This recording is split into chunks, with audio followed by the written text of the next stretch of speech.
Assalamualaikum warahmatullahi wabarakatuh. My name is Retno, and in this video I will explain some teaching methods or strategies for learning new language.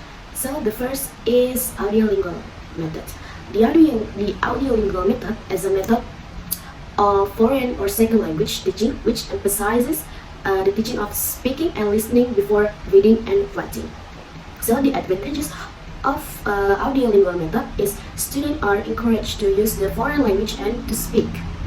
And then the native language is not used to teach a foreign language.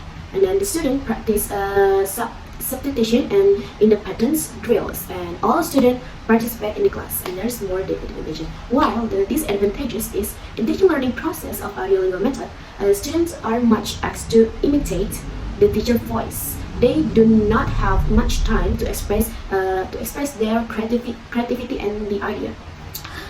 What the learners do in the class is only repeating what the teacher says.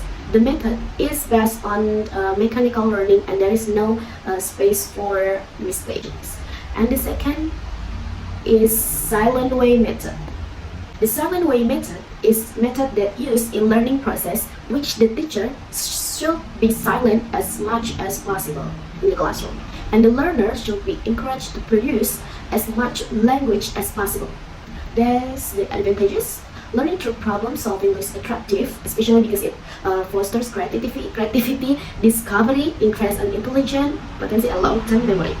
And the silent way method is the indirect role of the teacher highlights the importance and the centrality of the learners, who is responsible in figuring out and testing the hypothesis about how language works. In other words, teaching is subordinate to learning. There's the disadvantages. First one is teachers must know their teaching objectives clearly and make use of the teaching aids effectively. And students may be confused with the symbols of the color wooden rules. Students waste too much time struggling with a concept that will be easily clarified by the teacher's direct way. And last is it is difficult for teachers to evaluate students' progress in their learning process. And the next is PBL, project-based learning. These advantages of PBL is promotes independence, active learning, and encourage problem-solving skill, of course. And the information can be better retained and higher learner satisfaction. While the disadvantages is research-intensive, small numbers of learners, and facilitator needs to understand group dynamics and dependent on facilitator's skills. So the next is what teaching method that I consider are compatible in language learning and development. I would like to say the communicative language teachings. So this method emphasizes the importance of communication and interaction in language learning and encourage students to use language in real-life situations.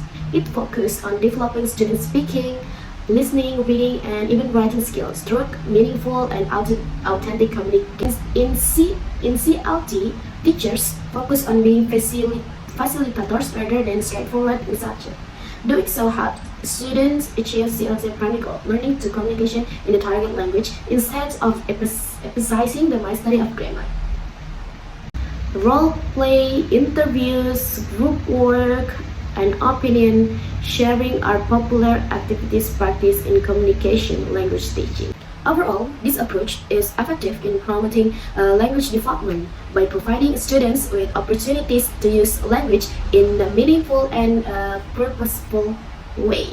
So maybe that's all for me. Thank you so much for watching. Thank you for your kind attention and cooperation. I probably make mistakes in this video, so I apologize. And wassalamualaikum warahmatullahi wabarakatuh.